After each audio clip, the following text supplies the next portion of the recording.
Hello, ladies and gentlemen. Welcome back to SuperCoach Edge and another edition of Damo's Team Talk for the NFL SuperCoach season. And apologies again for not having a video up for the past week or two. As you might have heard in my previous video, we have our son home from hospital. So fatherly duties come first and foremost, of course, apart from trying to sneak a bit of sleep here and there to catch up on the lost sleep. But we will, of course, we'll be updating as we go through the season when we find time. So they might not be regular updates, but there will be updates when they come. So let's have a look at how he performed. This is how he performed coming out of week 7 or week 8, week 7. I'm losing track. I ended up scoring a 460 overall and ranked in the top 13%. And as you can see there, season rank wise, I went up 533 spots to now sit 2,614th overall, which is good. I think we've been gaining ground over the past couple of weeks that you wouldn't have seen, obviously, because I haven't put out an update, but we are tracking in the right direction, which is always a good thing. Now let's have a look at my team and the breakdown. And first and foremost, I'll go through, before I go line by line, I'll just quickly recap the trades that I have done over the past few weeks that you haven't heard an update. So let's go back to week 6. And I think I was speaking about it then, potentially, for the team talk that week. Correct me if I'm wrong. But just to recap, JJ McCarthy went out for Dart. And he's been a very, very nice cash cow, which we'll go through in a moment. Made us some bulk cash over pretty much 10 million or thereabouts. Johnston went out for Smith Nijba. I don't know how to pronounce his name. I'm sorry. And Travis Kelce went out for Waller from the Dolphins. Bit of a cash grab there. Super low break even, -30 or something ridiculous, and made a little bit of money, albeit in recent weeks, as we know, he has been ruled out with injury, I think for the season potentially. Correct me if I'm wrong, but at least it freed up a little bit of cash there because it allowed us in week 7, the next week, to go with getting Chase back into our team via Egbuka. So he went up to Chase at the expense of $4 million. And Hampton, I traded to Vidal, his other running back mate there, filling in admirably, I must say, made a fair bit of cash over the past week or two. And then in last round, ended up using my last boost. And there was a reason behind it because I was facing a donut, or a couple of donuts, I should say, which as it turned out, I just lost track of, in terms of trades that I was doing over the past few weeks and how that was going to throw me out for the week 8 buy round, which is probably the worst of the lot. And it left me high and dry because I had Nico Collins out injured the week just gone, which meant that I was facing a donut that I couldn't or wouldn't have accounted for. Of course, injuries crop up here and there, and they have been pretty bad this season, as I've spoken about previously. But Nakua as well, speaking of injuries, he has been out over the past couple of weeks. He was a sacrificial lamb in order to bring back into the team CeeDee Lamb because he's an absolute gun. Barkley, I bit the bullet on. I'd been holding for longer probably than what I should have. Has been bleeding cash and traded him up to McCaffrey, who, sliding doors here, McCaffrey could have been in my starting team, but wasn't to be because I was worried about, of course, that niggle that he had. I think it was the calf heading into the first week of the NFL season. So Barkley went up to McCaffrey, and Waller, as I spoke about earlier, he's out. So traded him to Gadsden II. That transfer there made me around about 350K or something, I think it was. And it was a godsend because Gadsden came out and smashed it and has made us some bulk cash, which is always a good thing, of course. So those are my trades, as I mentioned, out of boosts now, but I do have 10 trades up my sleeve. And in terms of looking at my team, I am fairly happy with it in terms of the top liners that I'm looking to bring into my team in each line. So we'll chat about that at the back end, but let's go through ever so quickly how each line performed on the week that was. So Josh Allen, perma captain, 46, happy enough with that. Now, Jackson Dart, he has been a mammoth, a Goliath in terms of being a cash generator. Has increased 12.4 million, if you don't mind, since I brought him into my team, and 3.4 million of that was on the week just gone. Has a break even of -5 as well, so another round of at least extra cash coming in.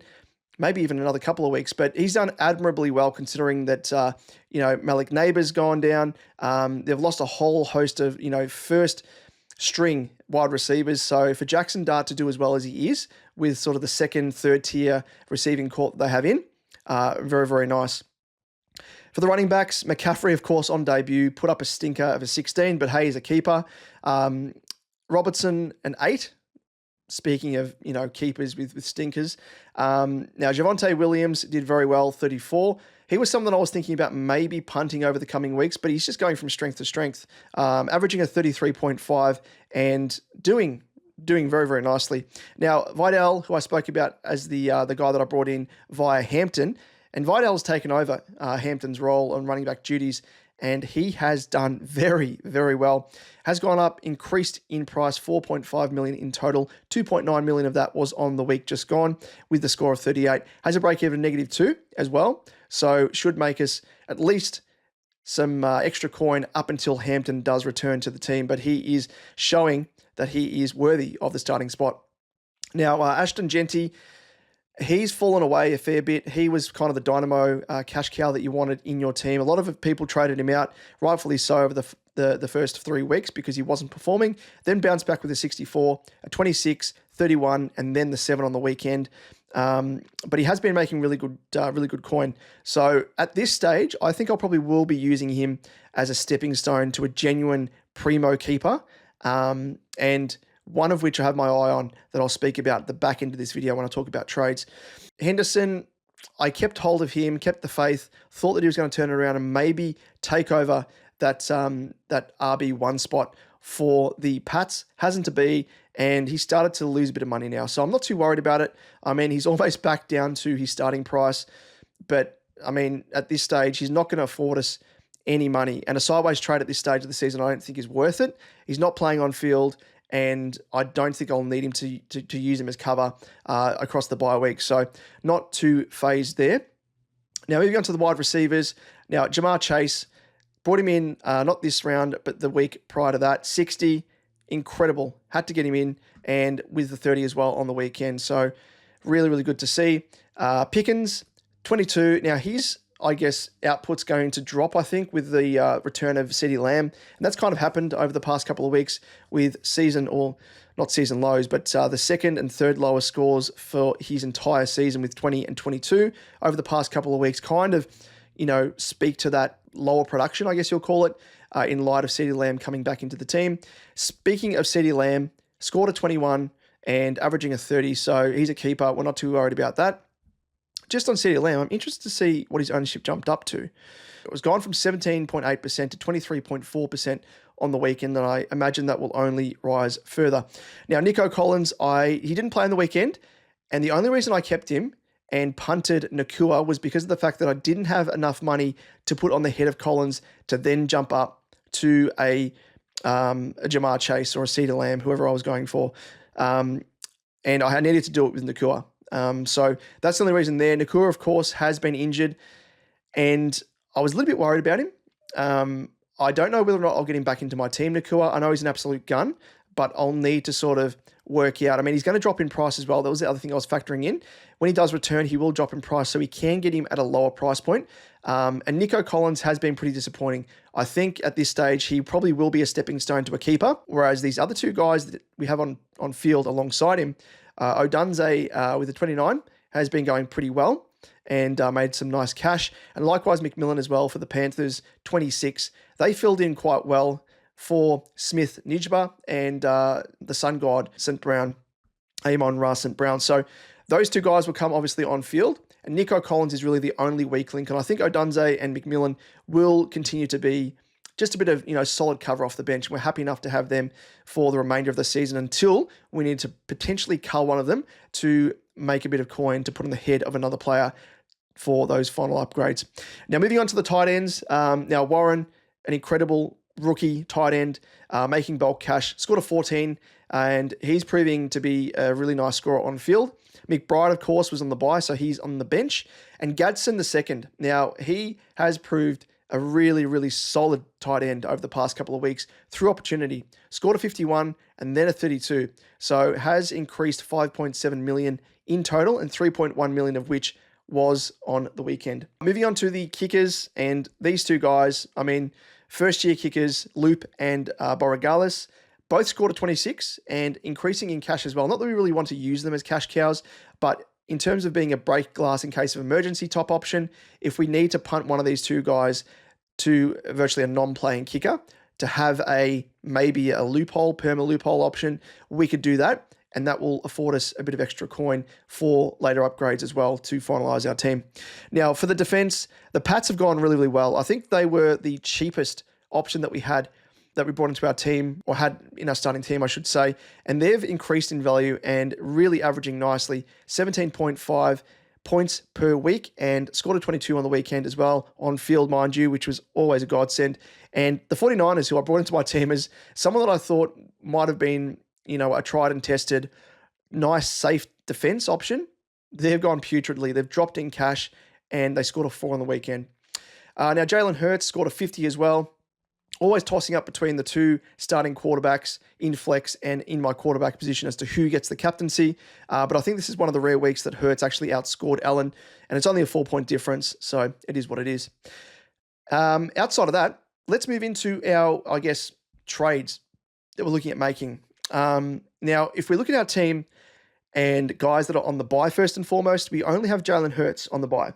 So what we can do here, and this is part of the reason why I have a quarterback in my flex, and I was hoping to jump on a rookie, as I have with Dart, to make real bulk cash, to then trade them out down to, maybe a $6 million rookie, bank the 10K, or 10 million, I should say, to then potentially use that fund to then upgrade 2 players, not just one. So what we can do here, obviously, with Hurts, we don't need to trade him out. If we didn't have the flexibility with, obviously, the flex position, we wouldn't be able to switch Jackson Dart into the flex as we can this week. So Jalen Hurts goes onto the bench. I think longer term, I'm trying to bring Lamar Jackson to my team. Obviously, returning from, I think it's that hamstring injury, we want to sort of wait until he comes back and proves his fitness. He's not just, a really insane passing quarterback. He is a running, dashing quarterback as well, where he does a lot of his damage and scores a lot of those points via that. Has a break-even of 83, so will drop in cash, so we need to be patient with this. So we'll probably wait at least another couple of weeks after he returns before we jump on him. And if we just have a look at the SuperCoach Plus side of things, he's probably going to drop around about maybe 1.5 to 2 million over the next 2 to 3 weeks. So he's going to be a juicy prospect, and we can virtually downgrade Hurts to Jackson and make a little bit of coin in that way as well. So actually, no, I don't think we'll be able to, unless Hurts is going up in price, so maybe they can sort of meet in the middle. But it might be audacious to think, as I've just said there, he might be a bit of a downgrade option. But yeah, that's the only change I think I'll be making in terms of, obviously, guys in the bye. As I said, Smith, Nijba, he comes on field, and St. Brown as well for McMillan. Now, Nico Collins, we do have only 5.3 million in the bank. We can put it on the head of Nico Collins, but it really comes down to who we can get of quality. If we just have a look at the trade options and sort it by average, Rashid Rice, I think, is probably one guy who we could jump on. Hasn't increased in value as yet, and scored a 41 on the weekend, and was a 39 the week before that as well. So yeah, he's looking really good. Will increase around about 1.4 million according to SuperCoach Plus next week, but then he's on the bye, so you need to factor that in as well. Don't get him into your team if he's going to throw you out for week 10 if you have other players in the wide receiving position on the bye as well, and it means you can't cover him. Puka Nacua, as I said, we can jump back on him after he drops in price. He's got a break-even of 70, and coming off injury, I'm just really cautious of guys now with injury, because there's been so many season-ending injuries that it could really scuttle your season. So outside of that, there aren't really any guys that I'm super overly keen on. When I scroll down the list, there's Justin Jefferson. He's 3.2 million cheaper than his starting price. I don't mind him, but outside of that, yeah, I mean, you want to go for the high-end guys, and we've got all the high-end guys in terms of Jackson Smith-Njigba, St. Brown, Chase, Pickens, Lamb, and I think Nakua and Rice are probably the next two that we would be looking at. Rashee Rice I really like. He's an absolute gun, but he's a loose cannon. I don't know if you guys saw the game, but he had a 15-yard penalty against him because he threw the ball into the helmet of an opponent. It reminds me a bit of Bailey Smith from Geelong, talking AFL circles here. Just a loose cannon, but insanely talented. So we might potentially go maybe a Nico Collins to Rashee Rice, but we would only do it if we see Rashee Rice being a keeper. If not, then it might be a bit of a waste of a trade. But it's only going to cost us around about $2.5 million to do it. We have money in the bank to do this move if we want to, but we'll just keep it in mind for the time being. If we look at the running back position, happy with Robinson, happy with CMC, obviously brought him just in. And Ashton Genty, as I said earlier, he'll probably be our stepping stone. Now, we want to get our hands on Jonathan Taylor. He's virtually on track for being the MVP for the season because he's just doing some insane things. We saw what Barkley could achieve last season, and I think Jonathan Taylor is actually eclipsing it. He's just hasn't stopped. He started at the price point of $19.7 million, and he has increased all the way up to $27.4 million. So almost $8 million he has increased. Such is the insane form of JT. So do we bring him in now? He has the week 11 bye. Is it going to throw us out? We'll have to have a look, but at the moment we can't afford him. We literally cannot afford him. We need to, as I said, trade Jackson Dart in order to afford this trade, to do it virtually in one hit, along with the money that we do have in the bank already. So that's probably the one move that I'm going to make.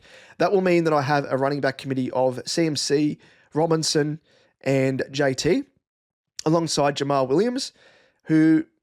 I don't know why I'm calling him Jamal. Probably suits Jamal a bit more. But Javonte Williams is the fourth highest scoring RB at the moment. And if we have a look at, in terms of averages, James Cook and Jamar Gibbs are probably the other ones that I will be looking at. Maybe Jamar Gibbs a bit closer. He's dropped $3.2 million in total and has shown a bit of up and down scoring.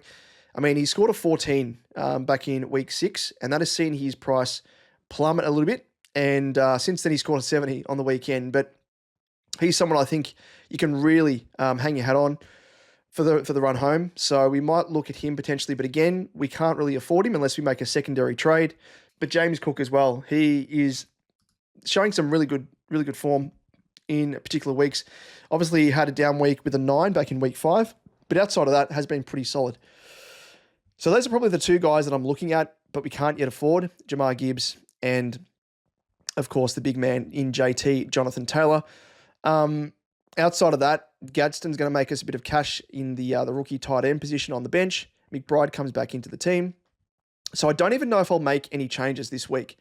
That's just it. Nico Collins is probably the one that worries me a little bit. His break-even's 42, could drop even more cash. And coming off a concussion, he's kind of had an okay season, hasn't really burst out of the blocks.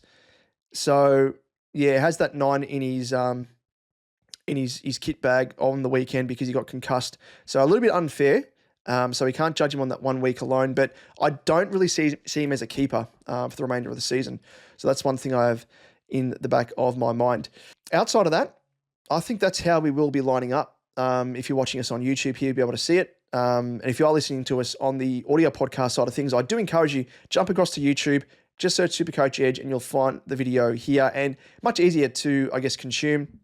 But I am, of course, conscious of those of you out there that love to hear my awfully bad dulcet tones, because much easier to listen to and consume. But however you want to consume it, it is up to you. But that's kind of a bit of a by the by there. That is my team. In terms of next week, I think that's probably where I will be making the moves. Let's have a look at the week 10, I should say, buys, which is where it kind of comes into its own a little bit, because we have all 3 of our Cowboys on the buy in Javonte Williams, Pickens, and Lamb. And then we have, of course, the big dog in Jamar Chase on the buy as well. So we can use the 2 guys off the bench, the wide receiver position, Odunze and McMillan, but do we potentially go one player down, which is what we did on the weekend, I should mention as well. Nico Collins was out and meant that we didn't have virtually that flex player to come in over the top of, the lowest score. So that's kind of something that we took a risk on. And really, we couldn't do much about it because it was an injury. We used all 3 trades in order to cover and upgrade where we could. But Nico Collins, he just fell by the wayside there. So it meant that we didn't have that extra player in the flex position per se to help out. Outside of that, I think, next week we will be looking to go Genty up to JT and then potentially even maybe punting Williams as well. We don't know. Odunze and McMillan will come in for Pickens and Lamb. And we might just, as I said, have to use a sacrificial lamb. Like, I know there will be people out there using the trades to cover those players on the buy. But when you think about it, if you're trading out big dogs like Chase, Lamb, and the like, you're going to have to use a secondary trade to bring them back in because they are season keepers. So I think try not to be too short-sighted and look at the long side of the game here. As I did there with Nico Collins, I probably would have traded him had I had the money, but I didn't, obviously. But in this case here, I'm not trading Jamar Chase next week. I'm not trading CeeDee Lamb because I need them back into my team. And you're going to be burning through trades by doing that. So if it does mean that you're going to play a player down, or at least not going to have that extra flex player to help out, just take the hit. I mean, it's not going to hurt you any more, any less. Obviously, the lowest scorer isn't going to come out of your team, but it is what it is. So you've got to look at the longer term side of things here.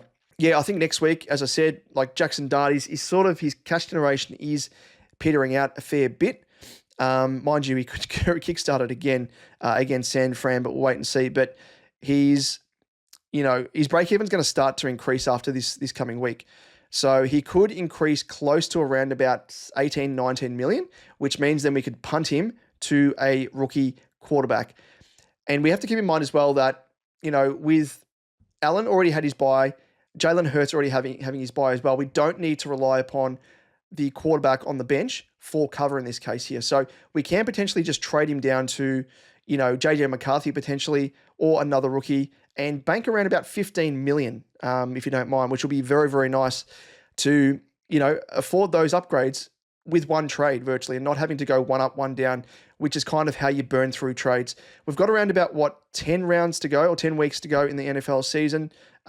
So we need to be mindful. I know we've got virtually equivalent to a trade a week, but very rarely are you going to do just one trade a week. You're going to be wanting to, downgrade, upgrade, or, if you have money in the bank, at least maybe, make an upgrade here or there, maybe even 2 in a given week, depending on fixtures, matchups, injury cover, all that sort of stuff as well. But that is my team. That is how things look. So we'll just have to wait and see. I mean, Nico Collins is probably the one guy, but I don't think I'll be trading him to anyone of value. And we're just playing the value and money game here. Wait till guys have increased. Wait until the guys we are targeting have decreased in price and present as a little bit of value because we need to do that, especially across the buys as well for cover, first and foremost, but also upgrading where we can. So that's my team, ladies and gents. If you have any comments and questions, feel free to listen down below if you are watching us on YouTube. Let us know how your team is going as well. How are you ranked? How are you performing? Always keen to know. And likewise as well, if you are tuning into the audio podcast side of things and even YouTube as well, if you prefer to hit us up via Twitter, you can obviously do so at supercoach_edge. You can find myself at DamoJ88 as well. Slide into my DMs. Always happy to help and have a bit of a chin wag about all things NFL and NFL SuperCoach. So thanks again for tuning in. Really do appreciate your company. And if you are tuning in for the first time, if you have stumbled across our channel for the first time, please, if you are enjoying our content, consider giving us a like, give us a subscribe, and we will be ever so thankful for your support. Well, that's it, ladies and gents. Thanks as always for tuning in. All the very best for week 9. Cheers.